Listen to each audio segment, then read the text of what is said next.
In the icy waters of the Arctic and subarctic lives a fascinating marine mammal, the beluga whale.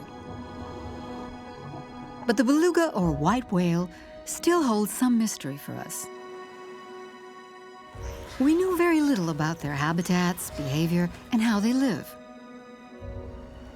Even their number, considered to be somewhere between 80,000 and 150,000 individuals, is difficult to estimate. In recent years, the global scientific community has been concerned about the rapid decline in certain beluga populations. In 2017, the belugas of the St. Lawrence River were officially declared to be at risk of extinction by the Canadian government. Despite measures to protect them, the belugas continue to shrink in number, but we don't know why. In Canada, Russia, and Alaska, scientists have undertaken a wide-reaching investigation to discover the root causes of this situation. What is happening in the St. Lawrence River? Is it a unique case? Or is it an indication of what is to come for the belugas across the Arctic?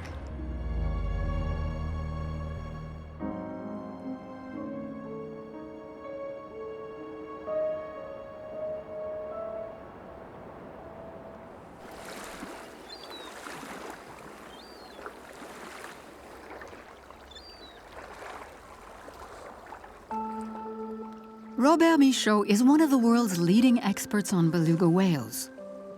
For the past 30 years, he has dedicated his life to studying them in the St. Lawrence River in Quebec. Robert Michaud is seeing major changes in the river, and he's worried for the whales. If this population were in good health, it would have doubled since we started studying it in the early 1980s. But that's not happening. The population is now in decline and has perhaps been that way for perhaps a decade now. But the reasons for that decline are a mystery to us.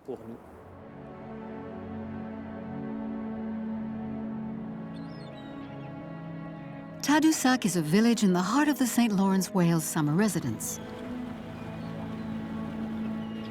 At dawn in the season, a boat leaves the port well before those carrying tourists to observe these marine mammals.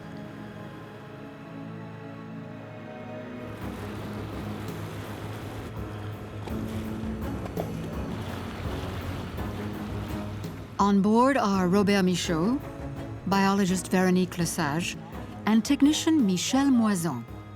They spend hours looking for the pods. 60 to 80 belugas between 30. They're fine specimens. Some of them are pretty big, nice and white.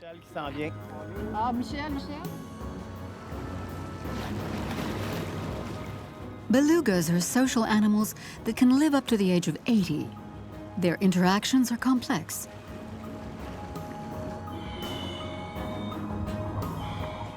They have a highly developed means of communicating. No other cetacean, no other marine mammal is as vocal as the beluga. They talk to one another so much that they've been nicknamed the canary of the seas. Today, there are 29 recorded beluga populations around the world. They're spread across circumpolar regions at latitudes between 47 degrees north and 80 degrees north, in the waters of Norway, Russia, Alaska, Canada, and Greenland. The St. Lawrence population is isolated. At the start of the 20th century, there were some 10,000 in this river. Today, there are just 900. And their number continues to fall, despite beluga hunting ending almost 40 years ago. What is the reason behind this decline? On the river, Robert Michaud, Véronique Lesage, and Michel Moison want to remove a little subcutaneous fat from the whales in order to biopsy them. They want to establish the number of gestating females. There they are. We were going a little too fast.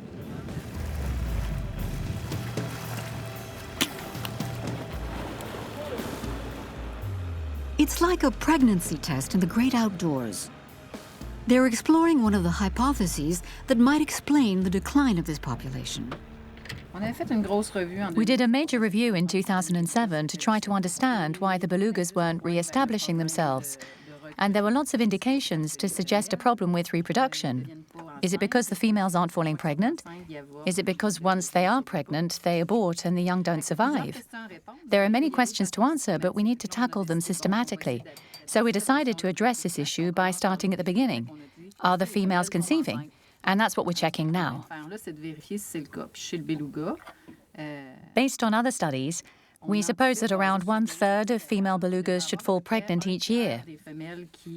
The aim of this project is to determine if that is the case. And if that is the case, then that's normal, and the problem must be elsewhere. For the scientists, the issue of maintaining the population is becoming increasingly worrying. They have seen an increase in the mortality of females and juveniles. At the Quebec Marine Mammals Emergencies Network, there are more and more alerts coming in. Specialists are on hand each time a dead beluga is washed up on the coast. And they are sometimes called in to save live belugas that are also washed up on the shore. There's an incident right now at Rivière-du-Loup. There's a young beluga that has been washed up alive. A team will be arriving in the next few hours to rescue the animal and try to get it back into the water. I'm looking for volunteers. The belugas found like this are young. They suckle for the first 2 years after their birth and are thus incapable of living without their mothers.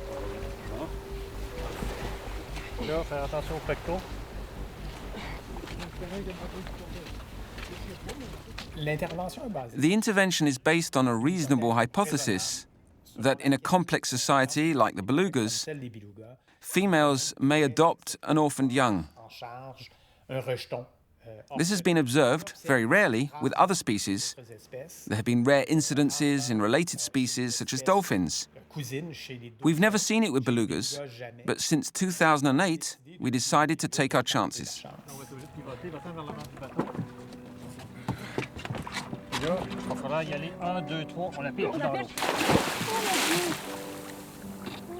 The young belugas are put back out to sea within a pod. Robert Michaud doesn't know if they will survive, but the situation is so dramatic that they must try everything.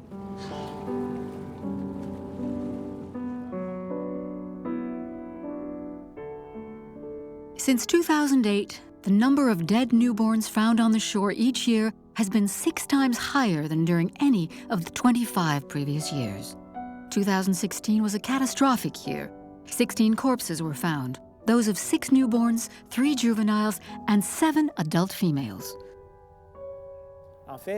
At the same time as we documented a decline in the beluga population, we saw a very marked increase in the mortality of newborns and a new type of mortality amongst females, perinatal mortality, dying just before, during, or after giving birth.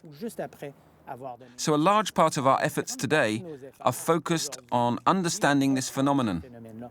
Why the increase in mortality amongst newborns, and why this new type of mortality amongst females?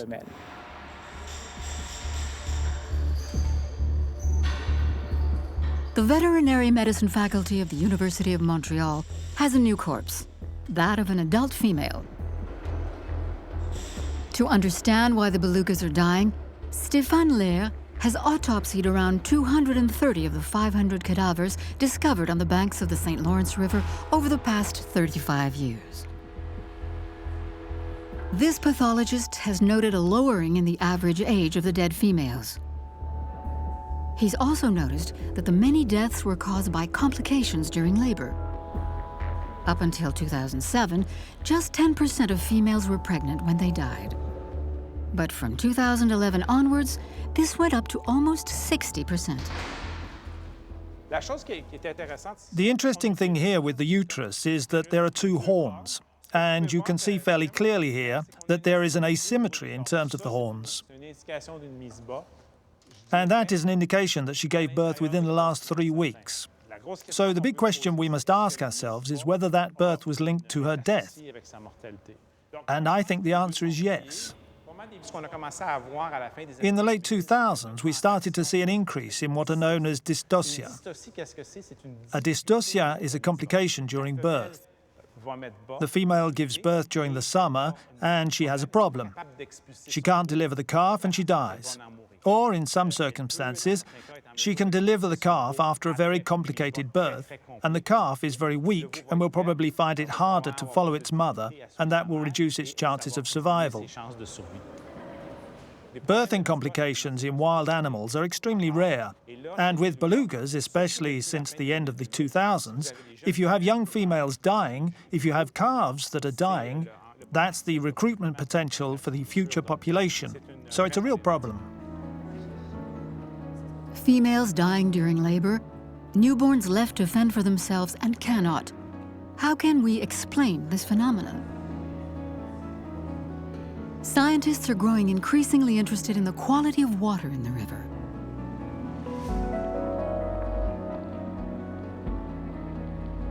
The St. Lawrence is the main maritime channel in North America, linking the Great Lakes to the Atlantic Ocean. It connects the big North American industrial cities of Chicago, Detroit, and Buffalo, Toronto and Montreal to the rest of the planet.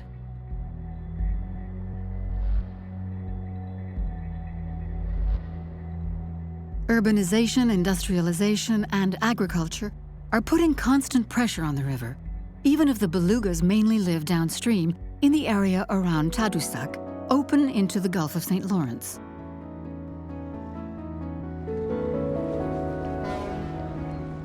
In Montreal, 500 kilometers upstream from Tadoussac, ecotoxicologist Jonathan Véraud is examining the impact of toxic contaminants on animal life in the river. The belugas of St. Lawrence, at the top of the food pyramid, are particularly badly affected. The main contamination problem for belugas is in terms of fat-soluble organic compounds that accumulate in their body fat. And because belugas build up a lot of fat, they build up a lot of contaminants throughout their lives, starting with their development in their mother's womb and also via maternal transfer through the milk, which amplifies the contamination amongst very young belugas who start their lives with a fairly complex cocktail of contaminants, which is added to throughout their lives. Could the water quality be responsible for these unusual deaths observed in the river? The scientists have seen that the belugas of St. Lawrence are 10 times more contaminated by flame retardants than the other beluga populations. Flame retardants, or PBDEs, are added to furniture or electronic materials to minimize the risk of fire. They can be found in the wastewater from towns and villages along the St. Lawrence River. Despite the fact that they were banned in the mid-2000s, they continue to accumulate in the animals' bodies. It is likely they have a negative impact on beluga births. We know that thyroid hormones are involved in that process, in addition to other hormones. So it's possible that the levels of PBDE, which are very high in the belugas, play a role in terms of regulating hormone levels in these belugas, and that could have an impact on the reproductive capacity of that population. Other observations made in Belgium on the effects of chemical contamination on another species of cetacean sheds additional light on the problem.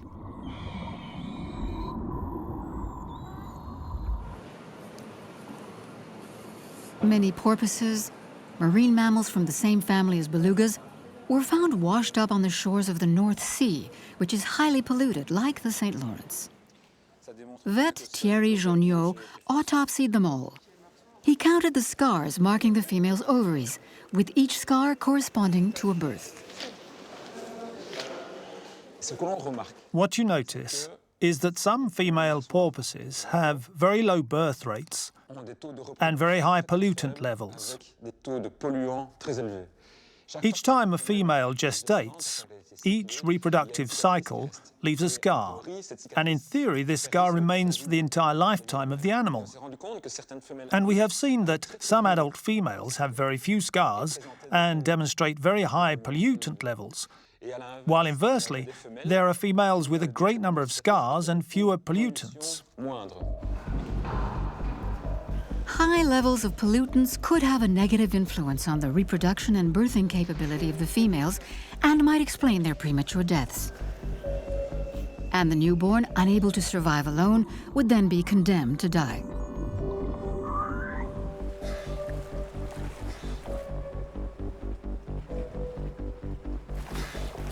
This phenomenon would thus shed light on some of the difficulties experienced by the belugas of the St. Lawrence, but only some. According to the scientists, the pollution is just one problem among many. For the past 30 years, Robert Michaud has been studying the complexities of beluga societies and their surprising loyalty to certain parts of the river. Like other researchers, he's noted that these communities, unlike other beluga populations around the world, are exposed to significant amounts of maritime traffic.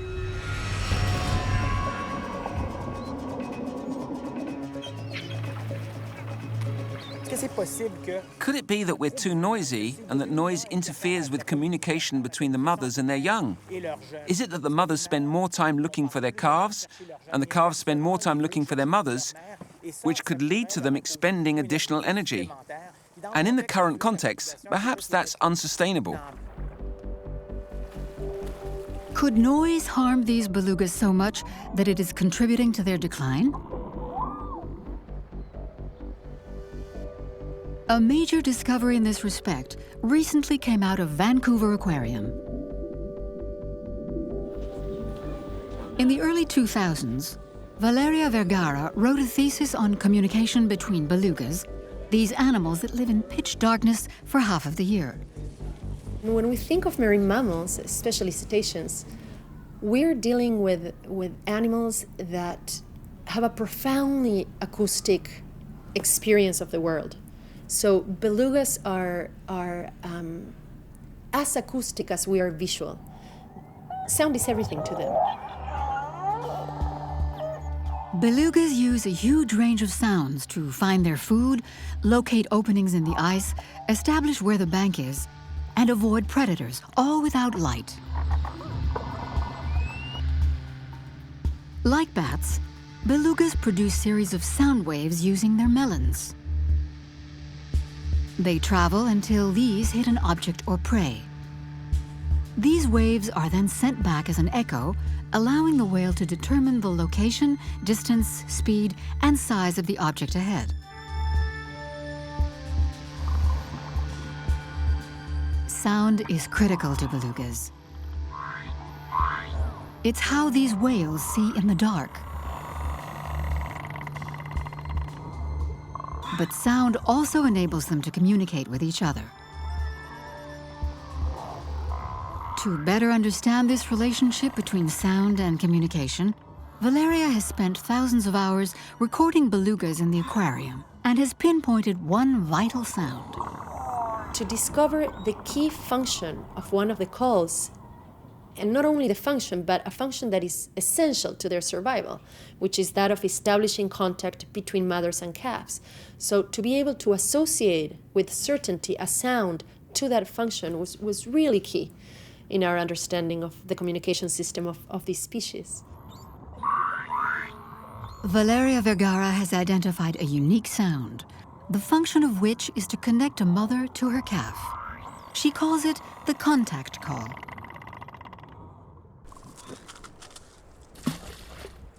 Over the space of one summer in the extreme Canadian Arctic, Valeria checked the existence of this call in the natural world. The contact call is only used when a beluga is isolated from the group.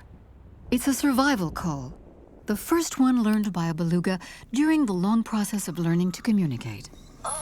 That's a contact call. That's a contact call. A reply. There you go, another. But it's a fragile call. In the case of the contact call, we now suspect that mother-calf contact or acoustic contact might be getting compromised by vessel noise, and that in some circumstances this might make reunion by mothers and calves that have become separated a lot more difficult, and this can be dire for little calves.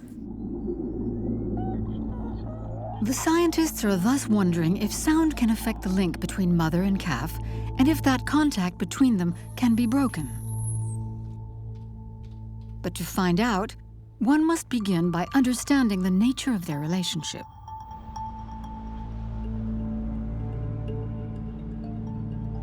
The most in-depth studies into the behavior of belugas happen here, on the Solovetsky Islands on the White Sea in Russia.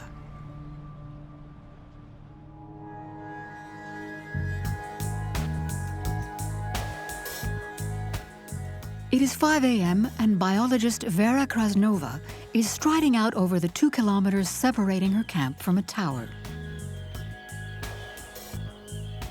For 10 weeks, Vera goes there every day.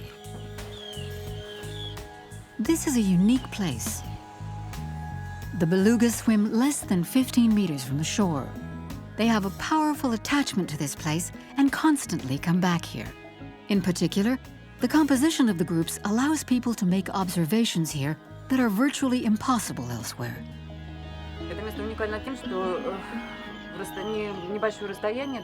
This is a unique place. The distance between us and the animals is so short that we can observe all the relationships a baby has with the other members of the group from its birth up to the age of 2 or 3 months. Moreover, because we repeat our observations every year, we have discovered how the young maintain a very close link to their mothers for the first 3 years of their lives.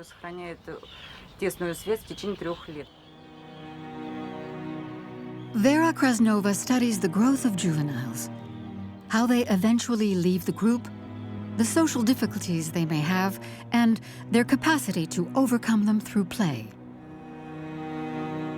But above all, Vera was struck by the power of the mother-baby relationship.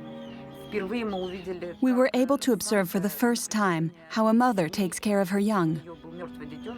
One female had a stillborn calf, and for 11 days she took it with her, pushing it to the surface to breathe. She never let it sink because she was always with it.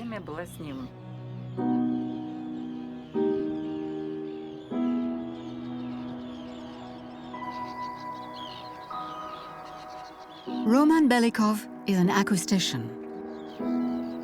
He develops hydrophones and places them on the seabed. And every summer, along with his team, he records the sounds emitted by the belugas to better understand how they communicate. For the past 20 years, Roman Belikov and the Russian scientists have developed many apparatuses to observe the animals' behavior and to listen to their communication. They try to be the least invasive as possible. They use drones, remote-controlled planes, and helium balloons equipped with cameras.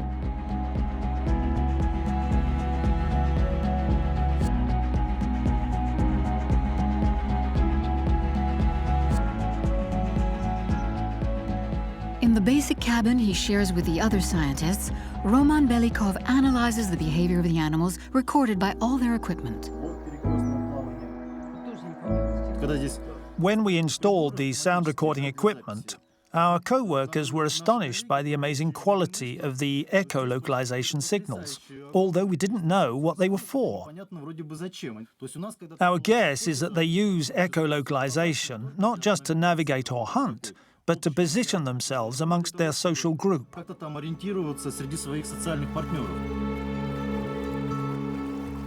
Over the past few years, Roman and Vera have noted a change in the behavior of the beluga whales in the Solovetsky Islands. Could this be caused by the fact that the scientists are no longer the only ones coming to observe them? At the start of the 2000s, we focused our research on better understanding the effects of ecotourism on the animals. Unfortunately, the flow of tourists, and especially the disturbance caused by the boats, is so great that they are disturbing the behaviour of the whales to a significant extent. It could even result in a complete absence here.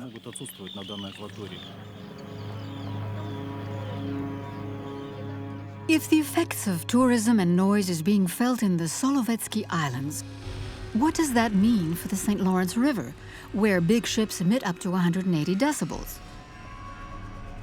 Where there are so many pleasure boats and tourist excursions? Is noise one of the causes of death for these young whales? Scientist Nadia Ménard has come up with some unexpected correlations. To her surprise, she discovered that in 2010 and 2012, the 2 years where the most newborn deaths were recorded, were the years when there were the highest numbers of pleasure craft and belugas at the same time. They were years when it was warm, very little wind and lots of sunshine, so lots of river tourism. To understand the effects of noise on a mother and her calf, Robert Michaud and Valeria Vergara are heading for the Baie Sainte-Marguerite in the Saguenay Fjord, which is like a nursery for belugas. In an area like that, with females with newborn calves, you have 10 pleasure boats coming into the middle of the herd and creating an incredibly high noise barrier. The animals stopped vocalizing completely. And that's a strategy, you know. Humans, we do the same. You don't want to scream at each other. If you're, you know, trying to talk to each other and all of a sudden a siren passes, you know, you stop talking until the noise passes and then you resume conversing. So, same thing. At that time, the animals completely stopped communicating. Valeria and Robert work together, one with a hydrophone and the other with aerial observation.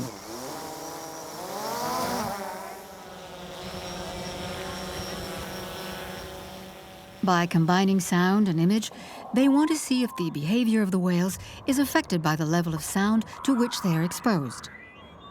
They want to establish whether the contact call between a mother and calf can be broken. Oh, it's loud. Loud, loud, loud. Something's probably hiding in the mist that we can't see.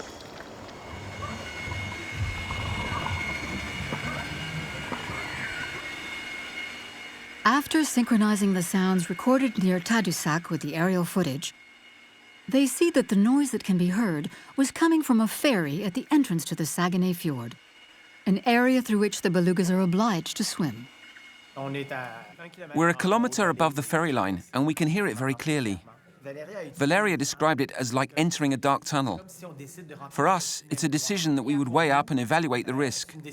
A dark tunnel where you can't see anything, or where you can't hear anything if you're a beluga. The noise of the passing ships has an impact on their behaviour. Valeria Vergara also notes that the calls of the young belugas are in a similar frequency to those of the ferry. That's why the communication between mother and calf is so vulnerable to the noise. Are the newborns getting lost because of the noise? This hypothesis remains to be confirmed, but the researchers are worried about the impact of this frequent loss of contact. And why are increasing numbers of juvenile belugas being found isolated in ports after losing contact with a pod? Their need for socialization pushes them to make contact with humans. But belugas in such situations don't usually survive.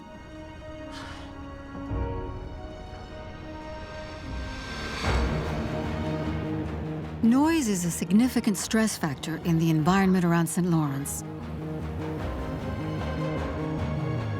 Similar observations have been made in the Cook Inlet in Alaska, where another population of belugas is fighting for survival. Cook Inlet borders Anchorage. Biologist Manuel Castellotti has measured the multiple sources of noise surrounding this population, particularly that generated by the airport, the fourth biggest in the world in terms of freight. What I'm showing here is an airplane, a commercial airplane flying over the whale that had the tag, and the whale was probably 30 or 40 meters below the water, and the plane was flying over that whale, getting to the airport. So you see this signature here corresponds to the plane arriving, just passing over the whale, and then leaving the area where the whale was. And I'm gonna play this so you can hear this.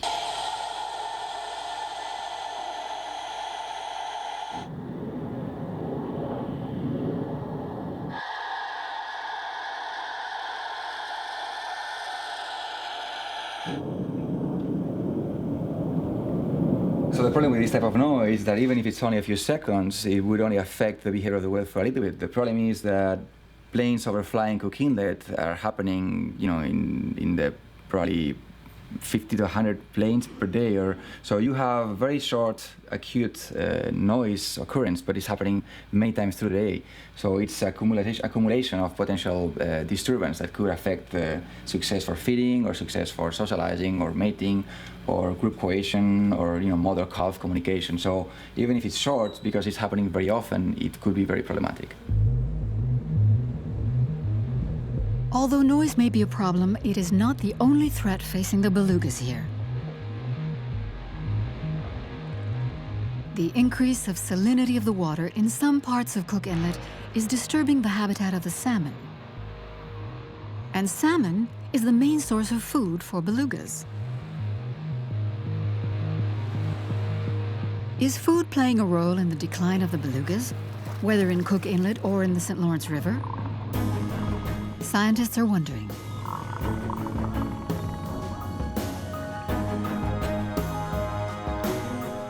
A study carried out in Bristol Bay could provide some answers to this question.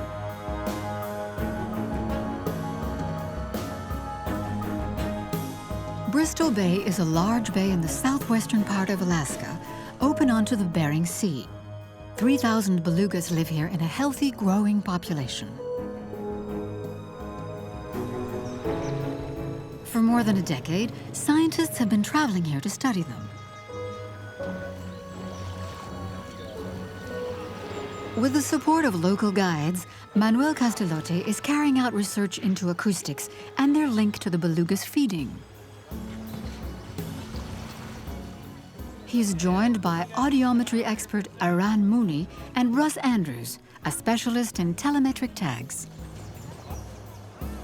Go around there's a big, huge mud flat here, so go around it and then up into the river, and hopefully we'll find a whole bunch of belugas just waiting to be tagged. The boats set sail as soon as the weather allows.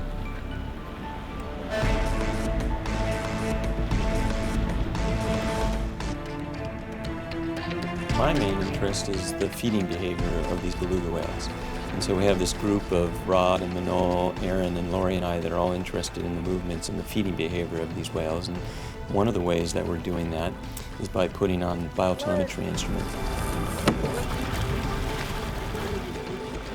The team of scientists must find belugas close to the shore in shallow water, and then capture the animal without manhandling it. It's a particularly tricky operation.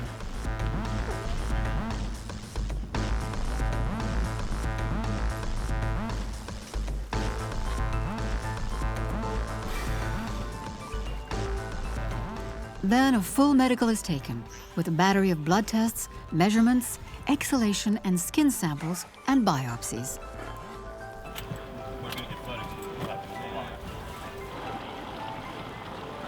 The scientists spend several hours a day in this freezing water at 2 degrees Celsius, and must work with the tides and the animals. The tide is coming in right now. And so if the water gets too high, it's really hard to control the whale because he thinks he can just swim free, and he'll wag his tail really hard, and he's way more powerful than all of us together. But if he can feel a little bit of pressure on his belly, then he's much more likely to just relax and wait for the tide, since that's something that happens to them.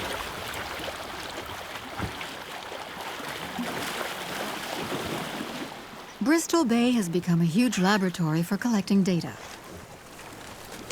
Okay, this is the last one, 30 seconds. But the scientists are also using this population to develop new tools to better understand the relationship between the echolocalization sounds the belugas make and their feeding. They're trying to establish whether the belugas are eating well or badly. The study is based on what they call the terminal buzz, the sound emitted by the belugas when they're hunting. We're pretty sure that when these guys are echolocating, they make slow clicks as they're trying to find the fish, and just before, as the fish is getting closer and closer to them, the click train gets faster and faster until it goes click, click, click, click, and it's a buzz then. And that buzz tells us they're almost about to catch the fish. But we want to confirm that, in fact, that really does happen, and the way that we can do that is by putting in the stomach temperature pill. The thermometer indicates the size of the prey. Because belugas are warm-blooded mammals, their stomach temperature lowers when they ingest their prey. The bigger it is, the lower the temperature.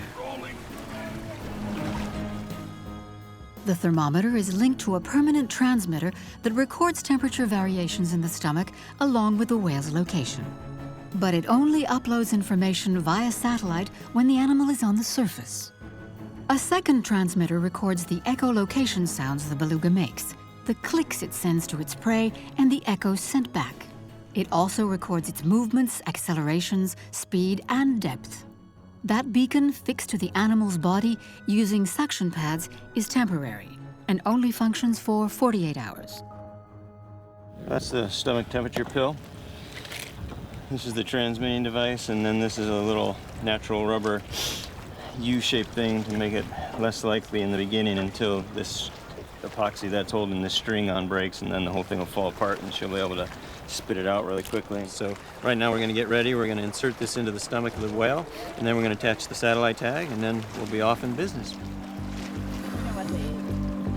That'd be great to hear.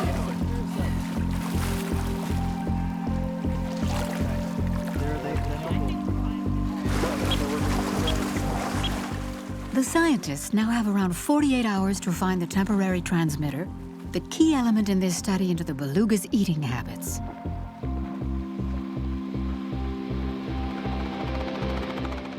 Without it, it is impossible to determine if the terminal buzz indicates a successful hunt.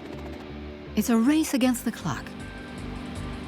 Once it falls in the water, the transmitter will only emit signals for a limited time and within a limited area. What we think we could do is if some of the transmitters will float up on the mud flats as the tide is dropping, leaving the transmitter exposed on the mud, and then we think we could hover over it, drop down, and I could just step out and pick it up. So we'll see.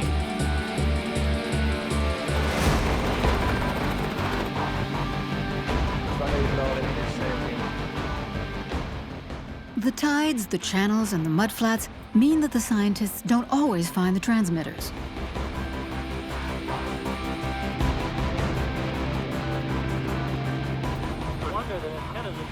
Yeah, good job, Neil. Well done. Excellent job. The long-term aim of the study is clear. A simple hydrophone would allow them to identify the sound emitted by the belugas when they feed. As such, the researchers, both in Cook Inlet and the St. Lawrence River, would then easily be able to determine if the belugas are eating well or badly in their habitat, and if the sounds created by human activity are disturbing their feeding. The reason why so much effort is being put into understanding how successful the belugas are at hunting is because the issue of their feeding is at the heart of the problem.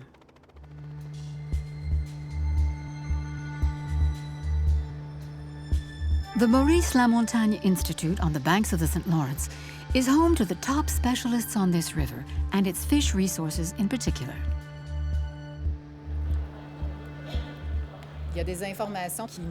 There is information that leads us to believe that the belugas' food supplies may have decreased over time.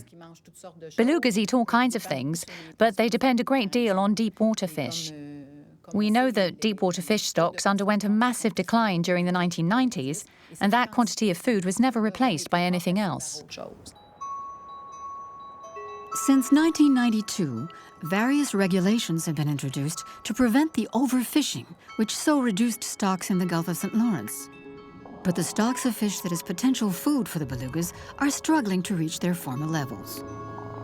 Maybe because in addition to this particular situation, another more global and widespread phenomenon is being felt: environmental evolution caused by climate change. The whole ecosystem must adapt, prey and predator alike. There are things that are changing in the environment. The habits of prey may change, and they may no longer be found in the same places or in the same abundance. So the belugas might have to travel farther and change their habits too, in order to find enough to eat. And they might not be 100% successful. And if there's not as much food as there used to be, that's an additional stress upon the animals.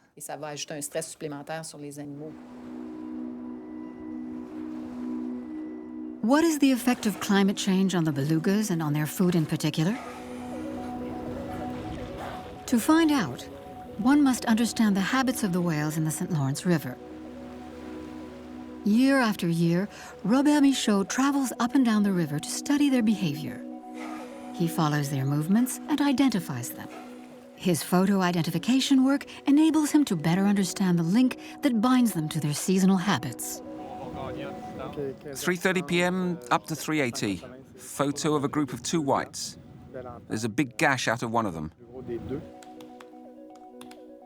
Robert Michaud has noted an amazing loyalty among each beluga community to their summer residents.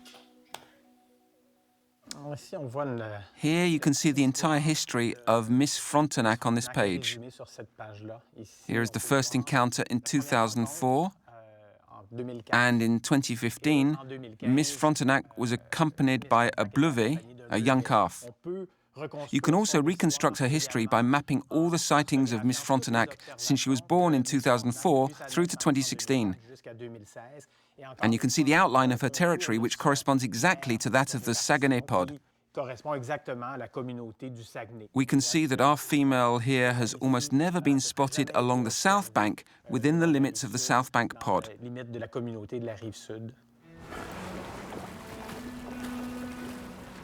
But in the fall, the mystery deepens. Where do the belugas go? Do they head east, towards the Gulf of St. Lawrence for the winter? How far do they go?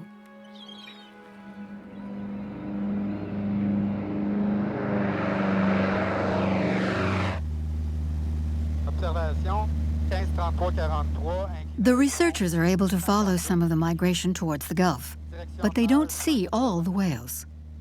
Some are missing. Where are they?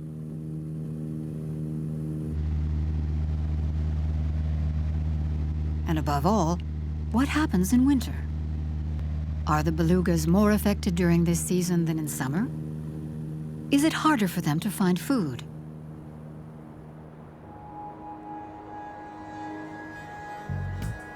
In 2016, to try to answer these questions, Robert Michaud and Véronique Lesage took inspiration from the techniques developed by the Americans in Bristol Bay.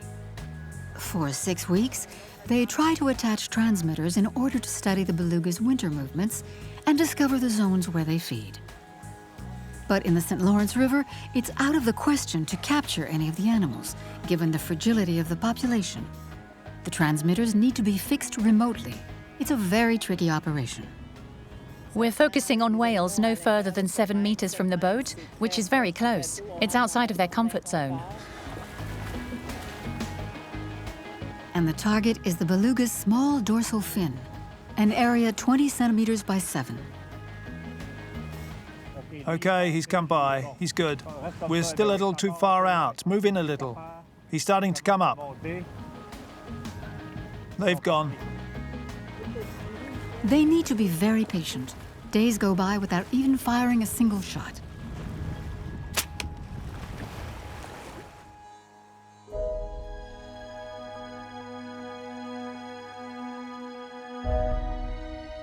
The transmitters don't last long enough to deliver all the information they want. But the researchers were nonetheless able to follow the movements of the St. Lawrence belugas for several weeks. The animals seem to be going further than I'd thought along the estuary. Almost as far as we think they go in summer and in a few hours. Back up to the places where we initially tagged them.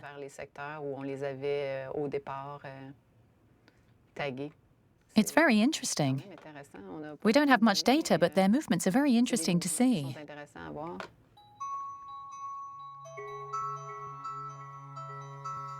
Their winter migration and its consequences remain unknown.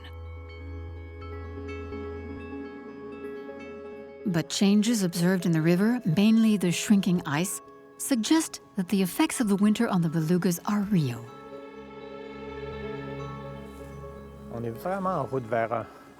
We're heading for another winter without ice, another exceptional winter. This summer, the temperature of the water in the estuary was higher than we've ever seen before, more than 8 degrees centigrade. No ice on the riverbank. We haven't had an ice dune for a decade now. These changes are truly phenomenal. Winter after winter, the ice covering on the St. Lawrence River and Gulf is shrinking. In 1994, the Maurice Lamontagne Institute estimated the quantity of ice at 60 cubic kilometers.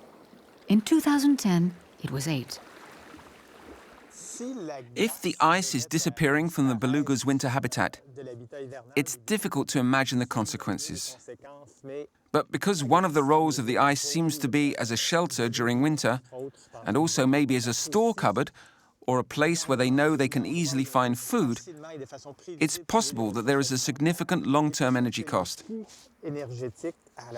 It's possible that the fragile equilibrium of a population living on the edges of their usual territory could be upset.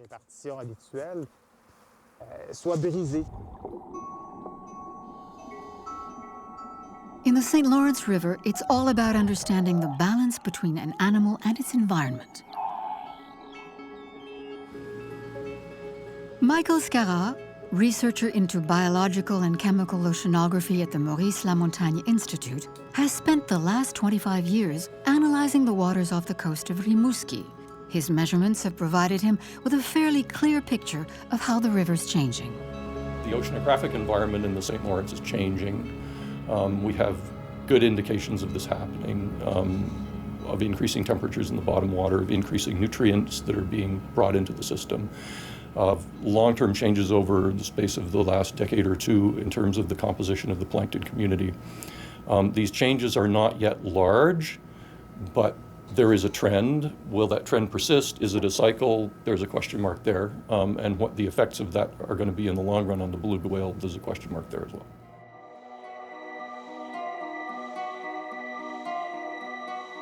What is happening to the belugas in the river isn't unique to this population.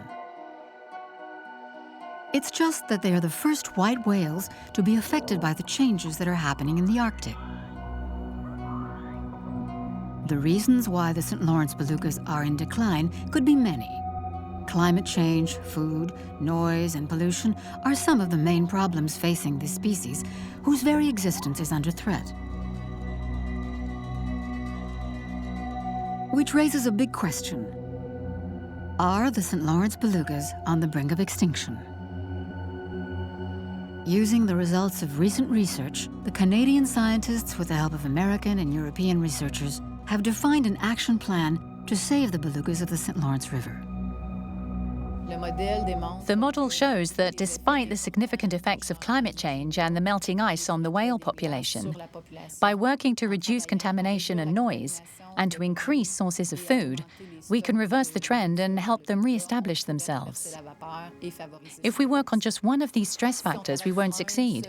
But it is becoming clear that if we work on all three at the same time, we may be successful.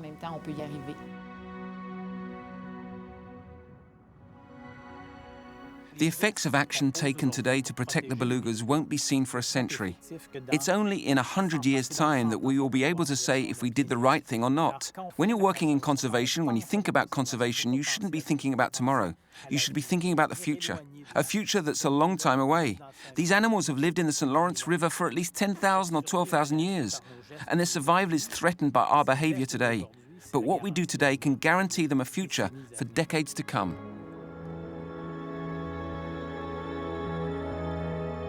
Belugas today are one of the best indicators of the evolution of the Arctic. Just like canaries can warn miners that their environment is deteriorating, the canary of the seas can warn us that ours is too.